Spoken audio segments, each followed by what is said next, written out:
वंदना भैया जी, पंडित जी को सादर जय जिनेन्द्र, सभी को पामादो। सादर जय जिनेन्द्र। जय बोलिए श्री अनंत अनंत परमेष्टि भगवान की जय।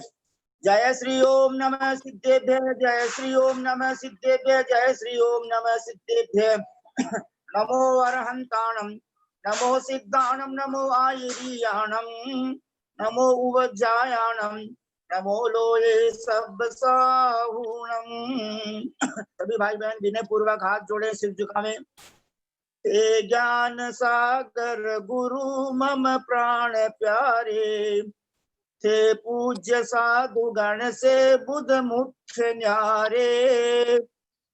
शास्त्रानुसार चलते मुझको चलाते, बंदो उन्हें विनय से सिर को झुकाते, बंदो उन्हें विनय से सिर को झुकाते, बंदो उन्हें विनय से सिर को झुकाते। वंदितु सब सिद्धे ध्रुवमचल मनोवमं गतिं पत्ते, गोचामी समय पाहुड मिणमो सुध केवली भणिदं। नमः समय साराय स्वानुभूत चकासते, स्वभावाय भावाय सर्वभावांतरच्छिदे। अनंत धर्मणस्तत्वं पश्यन्ति प्रत्यगात्मनः, अनेकांतमयी मूर्तिर्नित्यमेव प्रकाशताम्।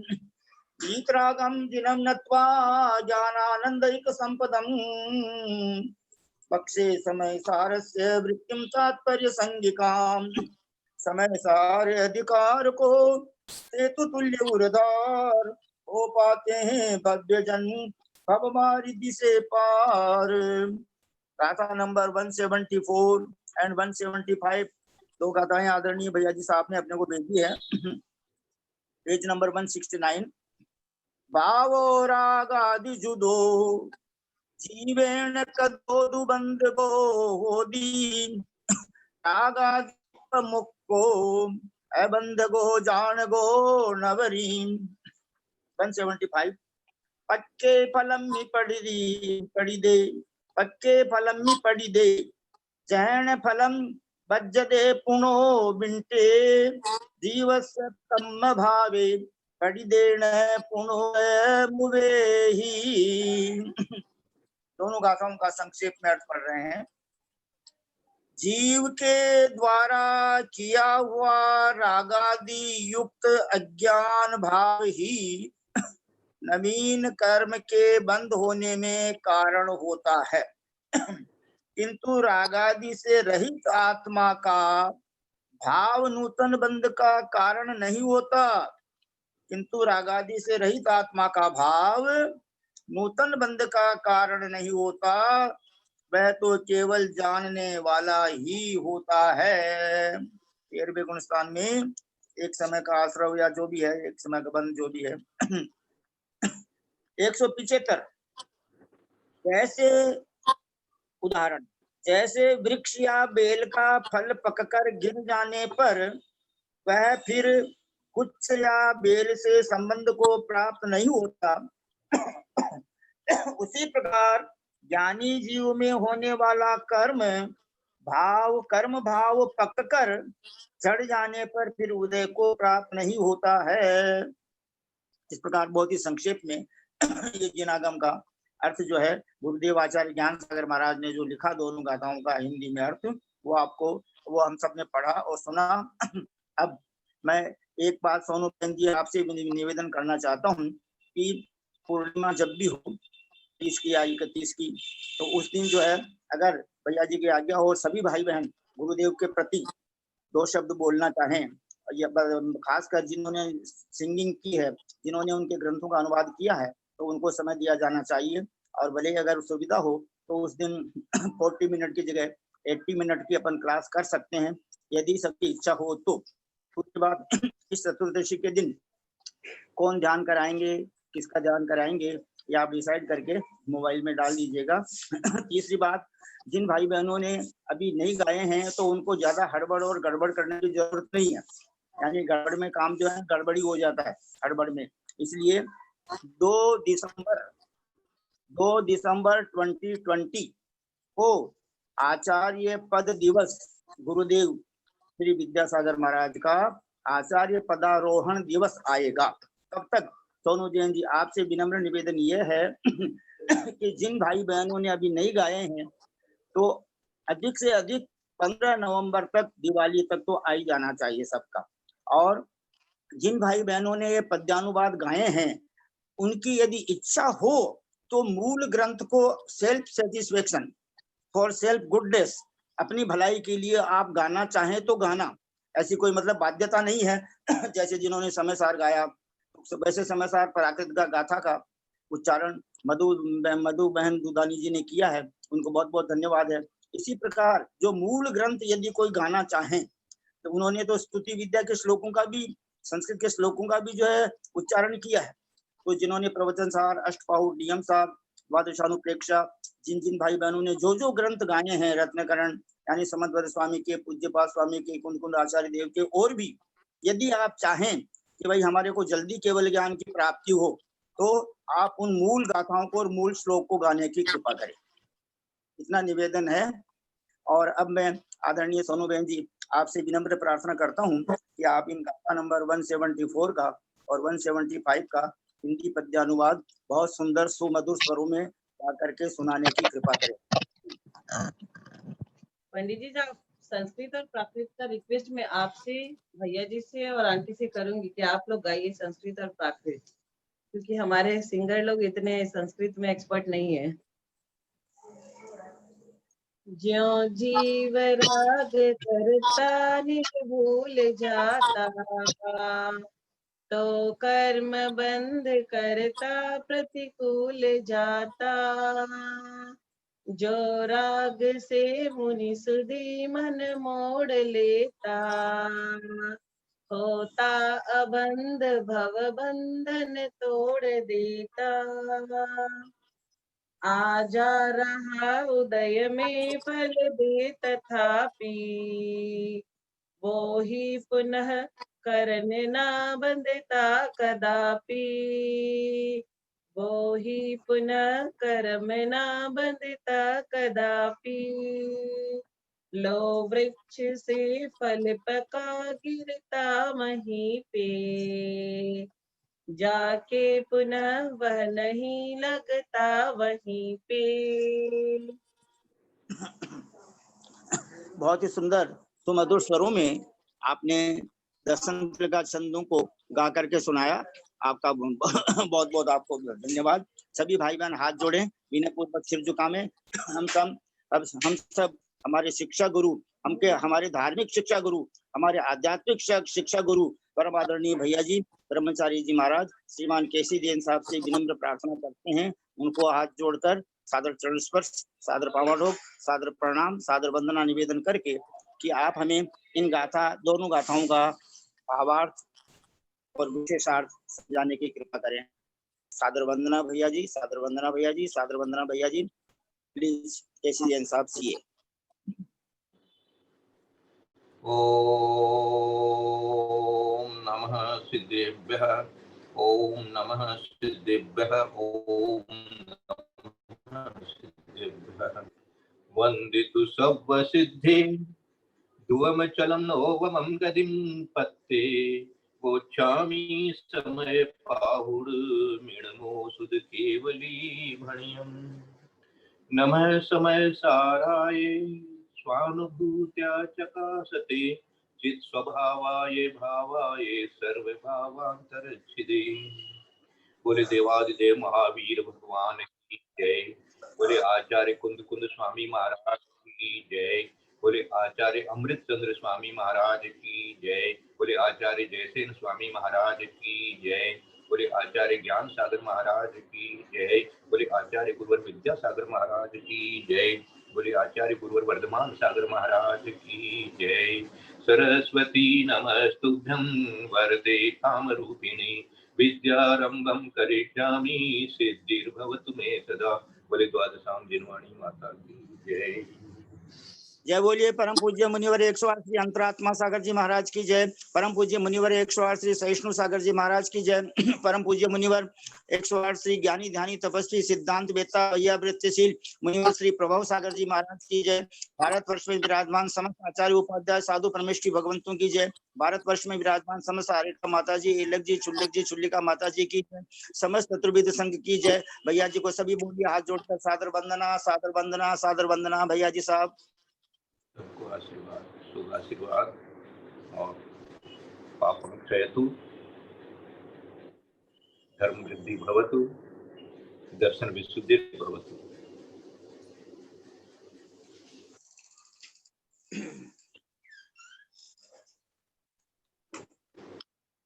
समय सार महाग्रंथ का आश्रव अधिकार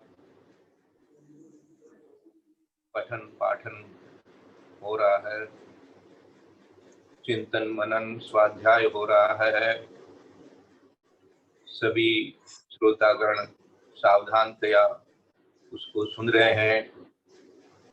मैं भी जितना अपना उपयोग स्थिर हो सके उस उपयोग को स्थिर करके और एकाग्र होकर के इन गाथाओं को खूब अच्छी तरह से चिंतन मनन में ला रहा हूँ। यहाँ 174 नंबर की गाथा, भावो रागादि जुदो जीवेण कदो दू बंद गो होदी। जीवेण कदो मानी जीव के द्वारा किया हुआ क्या?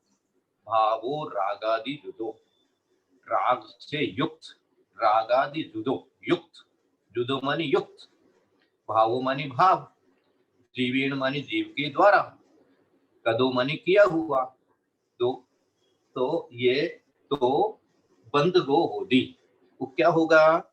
वो बंद को प्राप्त होता है।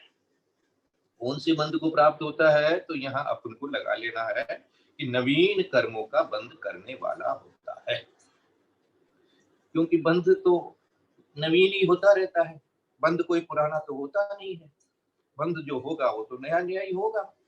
सब लोग नया नया खोजते रहते हैं, नया कपड़ा पहनो, नया ये करो, नया जगह जाओ, ये करो वो करो, तो वो तो 24 घंटा निरंतर नया नया बंद हो रहा है ना भाई, है? खुश हो जाओ उसी से, और क्या करेगा? करे उसकी नया बंदी होए। तीन बंद होता है तो क्यों होता है? क्यों होता है? रागादि भाव युक्त होने से होता है। रागादि को बंद को जान को नवरी, वह नवरी मानी मात्र, है ना? क्या होता है? हाँ, वह जानता मात्र है, ज्ञायक है। यहाँ जान को शब्द को ज्ञायक शब्द ले लेना, जानने वाला रहता है। कौन? रागादि विमुक्त को, जो रागादि से विमुक्त होता है, रहित होता है। हाँ, उसको बंद को ऊपर बंद को दिया, नीचे की लाइन में बंद को दिया, तो दोनों मिल गया अपने को कि बंद कैसे होता है, बंद कैसे होता है। कल अपन ने 173 गाथा पढ़ी थी, उसमें भी करीब करीब इसी तरह का भाव आया था। तो कुछ श्रोताओं ने सोचा कि वो ठीक से आवाज नहीं आ रही थी, बीच बीच में थोड़ा सा व्यवधान हो रहा था, तो इसलिए उसको थोड़ा वापस ले लो। तो वापस उसको लो या नहीं लो, ये 174 में भी वही भाव है और फिर 175 में उसी का उदाहरण है। इसलिए जो तत्व है वो समझ लेना, तत्व क्या कहता है, भाव क्या कहते हैं, गुरुदेव क्या कह के गए हैं। वो ये कह के गए हैं कि भाई राग से युक्त जो तुम्हारा आत्मा है उससे तुम्हारे को बंद होगा। अब यहाँ पर अपने को चिंतन ये करना कि अपनी अपनी भूमिका के अनुसार इसको समझ लेना। इसलिए कल अपन ने चिंतन किया था कि कोई ऐसा सोच ले कि मैं भी सम्यक दृष्टि हूँ इसलिए मुझे तो बंद नहीं होता, ऐसा अनर्थ न करें, ऐसा अनर्थ न करें। ये मुख्य रूप से तो जो है वो वीतराग, वीतराग अवस्था की बात है। तो वीतराग जहां पर होगा वहां पर राग नहीं होगा, तो बंद भी कैसे हो सकता है? नहीं हो सकता है। लेकिन उन्होंने कह दिया था कि जो चौथे, पांचवें, छठे, सातवें स्थानों में होते हैं वो भी क्या होते हैं? क्या शब्द दिया था? याद कर लो उस शब्द को, परीत संसारी, और संसार की स्थिति का छेदक, और उसके अल्प स्थिति अनुभाग के रूप में वो बंधक रह जाता है। तो अपने को तो यहाँ चिंतन करके ज्ञान में ये निकालना कि ये मेरे में जो राग भाव जितना भी रहेगा ना उतना ही बंद कराएगा, और जो बंद का कारण भी बनता है वो मेरे राग भाव बनते हैं। इसलिए आगे की गाथा में वो समझा देंगे आपको कि जो उदय होता है वो तो एक बार झड़ भी जाता है तो वापस तो फल लगता नहीं है। जैसे वृक्ष में एक बार फल पक करके गिर जाएगा तो वो वापस नहीं लगेगा। इसी तरह से कोई भी कर्म जो उदय में आता है तो वो तो झड़ गया, वो तो अच्छा हो गया। आचार्य श्री हमेशा कहते हैं कि कर्म का उदय तो आपको अच्छा मानना चाहिए, क्यों? तो झड़ रहा है। तो उदय क्या है? वो तो झड़ रहा है, उसको तो उदय क्यों कहते हो? है ना? जैसे अपन किसी को मरण कहते हैं तो मरण क्यों कहते हो? उसको तो जन्म कहो, वो कहीं ना कहीं जन्म रहा है। वो तो जन्म एक ही है, समय के बाद में तो जन्म हो रहा है वहां पर, तो जन्म ही हो गया वहां। तो मरण का शोक मन रहा है, वहां जन्म का हर्ष मना रहे हैं। तो इसी तरह से उदय में आप दुखी हो रहे हो, और जो संत होते हैं, ज्ञानी होते हैं, वो विचार करते हैं कि ये तो झड़ गया, चलो हम निपटा है। इस प्रकार से विचार करते हैं। तो अब अपने को अपने परिणामों को ही खोजते रहना है कि अपने परिणामों में कितना राग भाव है। देखो मेरे को एक चिंतन ऐसे हो रहा था कि हम कोई काम जल्दी जल्दी करते हैं ना, जल्दी करो जल्दी करो, हड़बड़ी हड़बड़। जैसे अभी एक गुरुदेव बोल रहे थे हमारे पंडित जी साहब कि हड़बड़ में गड़बड़ भी हो सकती है। तो देखो विचार करना, जब आप कोई काम एकदम जल्दीबाजी में कर रहे हो ना, चाहे पाठ पढ़ रहे हो, चाहे से खाना खा रहे हो, चाहे से और कोई काम कर रहे हो, या कहीं जाने की जल्दीबाजी कर रहे हो, तो उस समय आप वर्तमान में नहीं हो, भविष्य में चले गए हो। हाँ, आपके दिमाग में उसके बाद में क्या होने वाला है, क्या करना है, कैसा होगा, उसका ज्ञान घुस गया है। तो उस प्रकार से आपको आप वर्तमान से तो निकल ही गए। अब वो होगा कि नहीं होगा उसका कुछ पता है नहीं आपको अभी तक। भविष्य किसने जाना? केवल ज्ञानी तो है नहीं, सर्वज्ञ है नहीं, मन प्रज्ञानी भी नहीं है, उदिज्ञानी भी नहीं है। लेकिन फिर भी वो उस समय जब जल्दीबाजी इसीलिए होती है कि इसके बाद क्या करना, इसके बाद जो करना है, तो उसके बाद जो करना है वो दिमाग में आते ही वर्तमान में जल्दीबाजी घुस जाती है। तो हमेशा याद रखना भैया, ये जो समय है ना, ये तो काल द्रव्य है। इसमें कितनी जल्दीबाजी कर लो, कितना धीरे धीरे कर लो, ये काल द्रव्य अपना परिणमन कर रहा है, जीव द्रव्य अपना परिणमन कर रहा है। अब जीव द्रव्य कैसा परिणमन कर रहा है? वो राग रूप से कर रहा है। अभी कोई वर्तमान में किसी विषय पर राग चल रहा था, अभी कोई भविष्य को लेकर के आपने कोई राग करना चालू कर लिया, तो काम तो नहीं बना आपका। इसलिए हमेशा थोड़ा सा हाँ धैर्य रखो। हाँ, इस धीरता ही गंभीरता आती है, धीरता से गंभीरता आती है, उसी से ज्ञान की स्थिरता आती है, उसी से अपना व्यवहार भी जो है वो सरल और सहज होता है। हाँ, तो इसलिए अपने भाव में कितना राग है, कितना राग नहीं है, ये अपने को हमेशा खोजना है ना? बस वर्धमान सागर महाराज आचार्य श्री हमको एक ही बात बोलते हैं, बस राग नहीं रहना चाहिए भाव में। तो सब ठीक है, जो आप कर रहे हो बहुत अच्छा है। राग भाव में राग नहीं होना चाहिए, राग नहीं, ये राग भाग है। तो यहाँ इसको स्पष्ट कर रहे हैं आश्रव अधिकार के माध्यम से कि राग है उतना ही बंध है ना? ऐसे भी टोडरमल जी ने भी कहा है कि जितना राग है उतने अंश में बंद है, और जितना हाँ राग नहीं है उसको उतने अंश में उसके एबंध है। तो हमने आचार्य जी को एक दिन ले जाके पढ़ाया, गुरुदेव ये अंश क्या लिख रहे हैं, अंश में क्या। तब उन्होंने थोड़ा सा हमको ये कहा कि भाई ये चाहे जो भी लिखे भाव तो एक समय एक ही होता है, वो भाव का कोई अंश नहीं होता है, हैं? ये जो हमारे यहाँ जो संवर की बंद विच्छुति की जो व्यवस्था समझाई गई है यही वो कहना चाहते हैं, और कोई इसमें विशेष बात नहीं है। बहुत अच्छी बात है। तो ऐसा समझो कि जितना आपके राग की तीव्रता रहेगी, बस ये इसको ऐसे निकाल लो कि राग की जैसी जितनी मंदता हो गई उतना ही आपके समझ लो कि आपकी अपनी भूमिका के अनुसार वो क्या कैसा अबंधक का ईसत बंधक, ईसत बंधक करके कल शब्द आया था, किसी ने ध्यान से नहीं सुना होगा, वह अबंधक ईसत बंधकार होता है। तो ईसत बंधकार हुआ, इसका अर्थ क्या हुआ जी, इसका अर्थ बहुत सरल हो गया कि हमारा मोटा स्टॉक तो पार हो गया।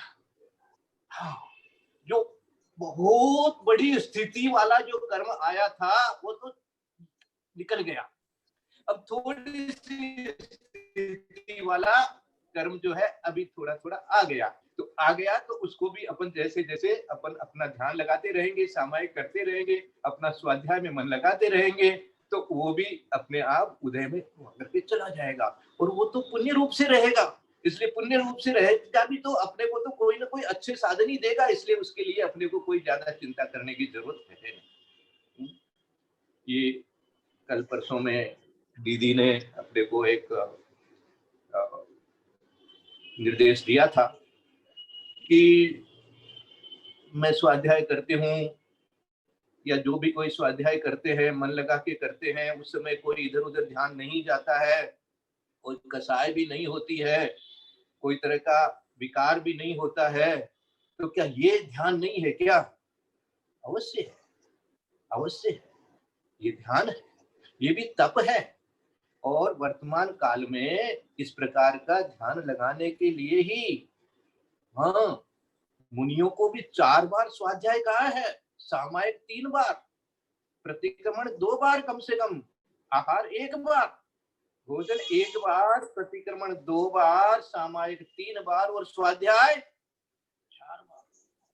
ये स्वाध्याय है, और स्वाध्याय के अनेक भेद भी हैं, वाचना, प्रचना, धर्मोपदेश इत्यादि सब है।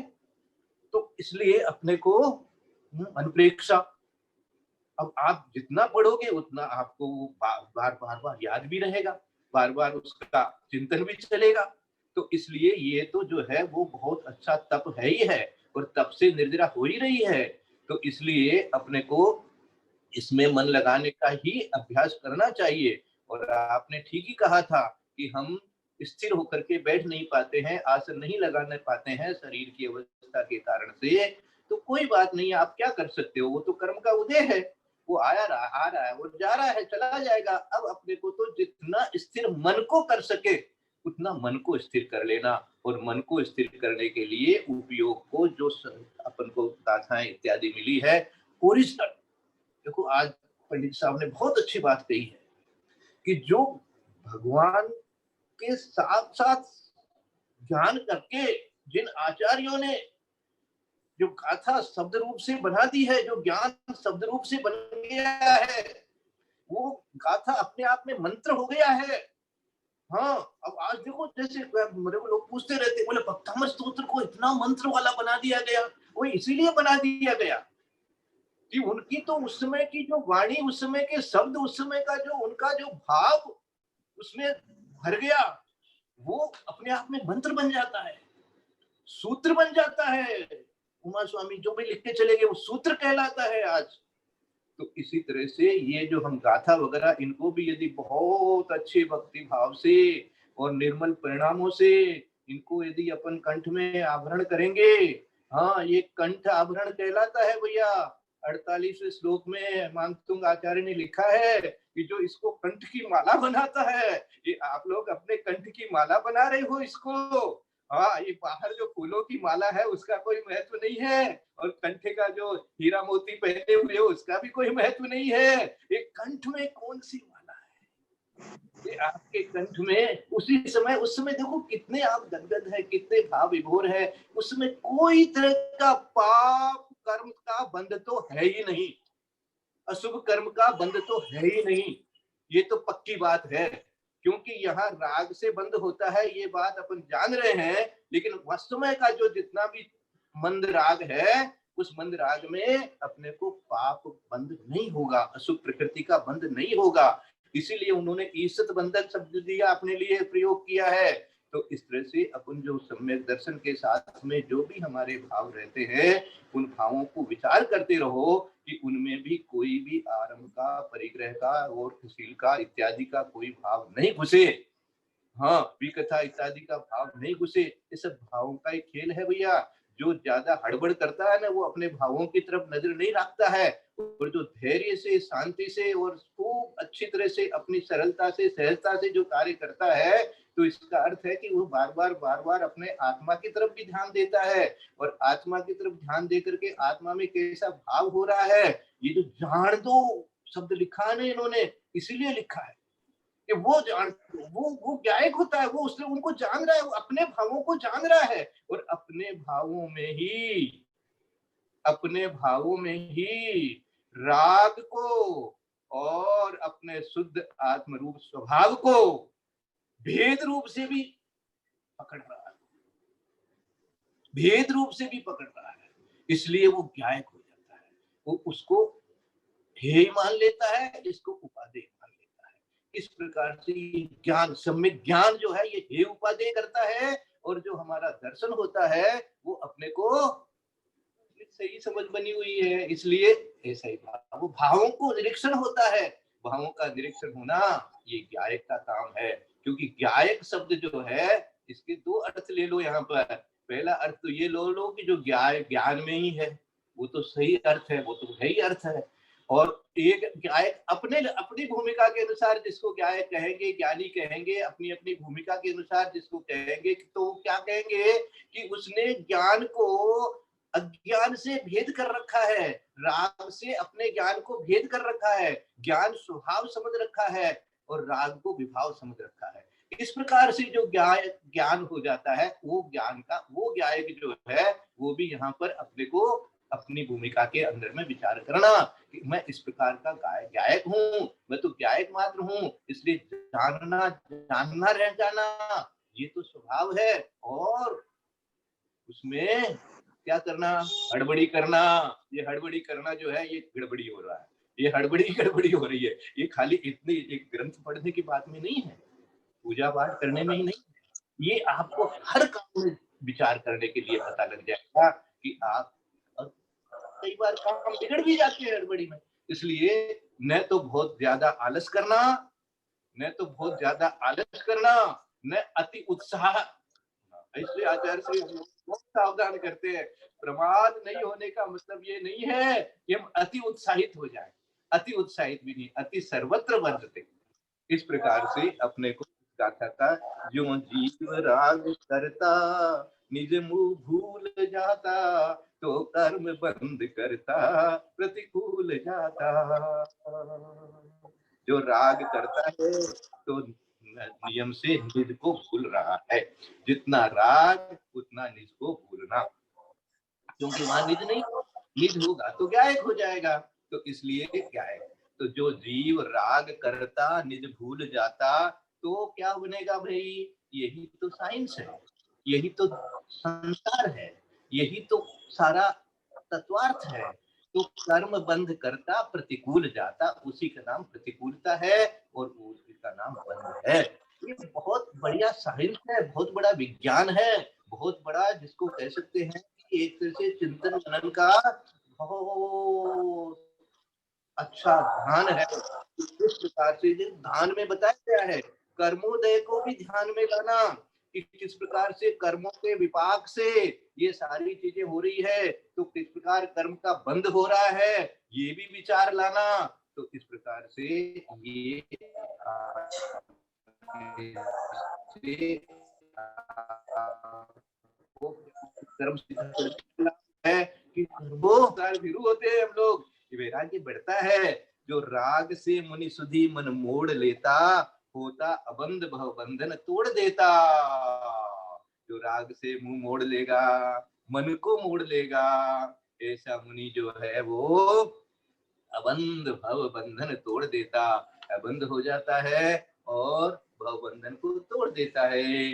आगे की गाथा में दिया, पक्के फलम में पड़ी दे, जड़ फलम बज्ज दे पुणो विंटे, जीवस कम भावे पड़ी दे न पुणो दये मुवे हिम।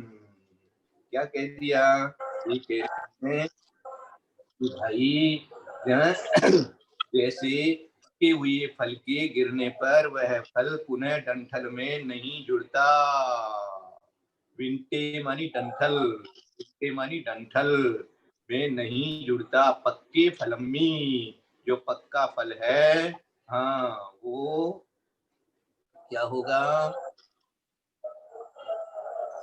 एक बार फूट गया, शीशा एक बार फूट गया।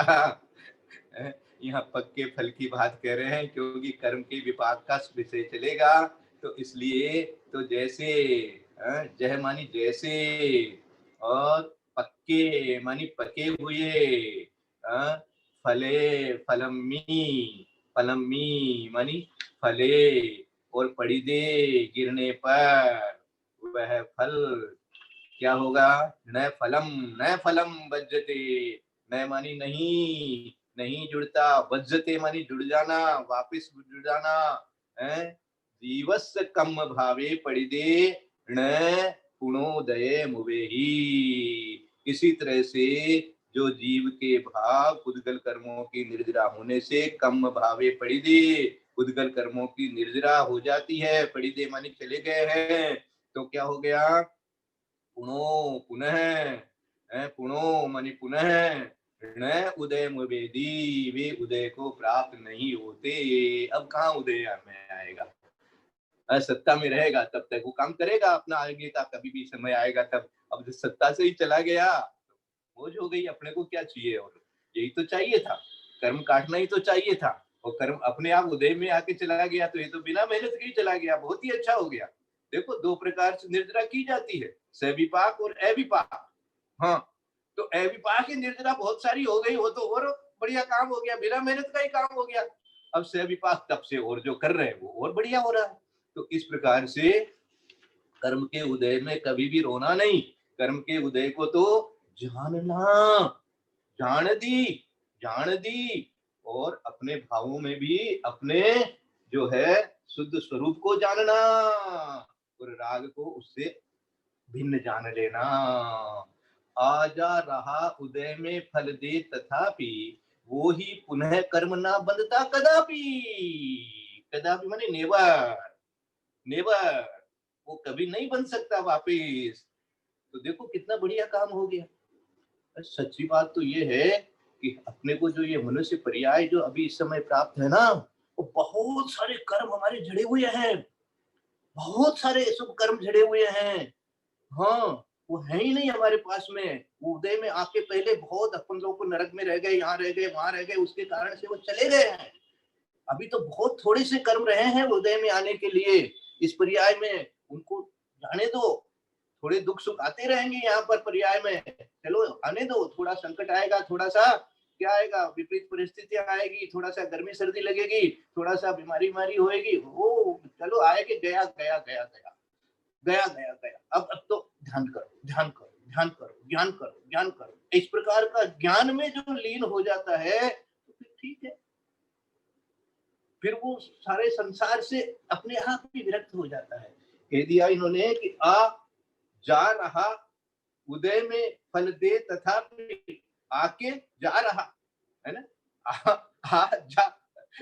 आया जा, जो भी आया था वो अब जा रहा है। कोमा लगाया देखो इन्होंने, आ जा रहा उदय में फल दे तथापि, वो ही पुनः कर्म ना बंधता कदापि, वो कर्म तो वापस नहीं बंधेगा कम से कम। लो वृक्ष से फल पका गिरता मही पे, मही मानी पृथ्वी है, जमीन, जमीन पर। लो वृक्ष से फल पका गिरता मही पे, जाके पुनः वह नहीं लगता वहीं पे, उसी डाल में जाकर के वापस नहीं लगेगा। डाल है बिंटे मानी डाल, उसी डाल में वो जाके वापस नहीं लगेगा। तो इसलिए कर्म के उदय की ये स्थिति है और अपने को बंध के ऊपर नजर रखनी है। हाँ, उदय क्या हो रहा है इसको गुण, बंध क्या हो रहा है इसको फोकस। हाँ, तो बंद कहां से हो रहा है, ये साइंस है यहाँ पर। मेरे अपने भावों से बंद हो रहा है। वो उदय हुआ था इसलिए बंद हो जाएगा ऐसा कुछ नहीं है। मेरे भावों से बंद हो रहा है, तो मेरे भावों में क्या चल रहा है, बस अपने भावों को खोज लो। इतना अच्छा सरल उपाय है, कहीं बाहर जाना नहीं, कहीं किसी को पूछना नहीं है। क्या बोलते हैं इसको हम लोग, कभी कभी ऐसे बोलते हैं साधारण भाषा में, सस्ता सुंदर टिकाऊ। सस्ता सुंदर टिकाऊ, ये अपना संसार काटने का उपाय है। सस्ता है, कोई मोल लेने नहीं जाना है, और सुंदर है ही है। सत्यम शिवम सुंदरम, गुरुदेव का अर्घ चढ़ाते चढ़ाते बोलते थे ना, सत्यम शिवम सुंदरम, लास्ट में भैया भगवान आप ही सत्य है, आप ही सुंदर है, आप ही शिव है, इस प्रकार से। तो ये तुम ही हो भैया, अपने भाव ही सत्य है, शिव है, सुंदर है। तो इस प्रकार सस्ता सुंदर और टिकाऊ है ये। हाँ, इससे आपका परमानेंट काम होगा। धर्म कैसे कहता है, धर्म कहता है बिन जांचे बिन चिंतवे धर्म सकल सुख देन। इतना टिकाऊ है ये अपने आप आपको, हाँ, ये उदय में आके अपना काम करेगा। जैसे अभी कोई उदय में आया है और आपको असाता दिया है, ऐसे ये जब उदय में आ जाएगा तो आपको साता दे देगा, आपको क्या परवाह है। इसलिए ऐसा बंध मत होने दो जो आपको पुनः असाता कराए, ऐसा बंध मत होने दो जिससे आपका संसार बढ़ जाए, ऐसा बंध मत होने दो जिससे आपका आरंभ परिग्रह का भाव बने, उससे इस प्रकार का भाव मत करो। ये कहां से होगा, जो उन्होंने 4 प्रत्यय बताए हैं, मिथ्यात्व से, अविरति से, हाँ, कसाय से, योग से। योग की चंचलता को कम करो, कसाय को मंद करो, व्रत धारण करो, तब जाकर के आपका जो मिथ्यात्व आपका गया है वो लाभकारी होगा। नहीं तो मिथ्यात्व तो गया मान लो, लेकिन बाकी काम आपने नहीं किया तो वैसे तो वैसा ही काम हो गया, वापस आ जाएगा वो तो। हाँ, अविरति रहोगे, कसाय करते रहोगे, योग की चंचलता बढ़ती रहेगी, तो वो ये 3 है, वो अकेला बेचारा क्या करेगा, वो भी आ जाएगा फिर वापस इन 3 के साथ में। इसलिए इन 3 को भी शांत करो, तो मिथ्यात्व जो था वो गया था, तो वो आपके लिए बहुत लाभकारी हो जाएगा। मेरे ख्याल से आज का समय हो गया है। यदर्थ मात्रा पदिवाक्यहीनम मया प्रमादादि किंचनोक्तम तन्मे क्षमित्वा विदधातु देवी सरस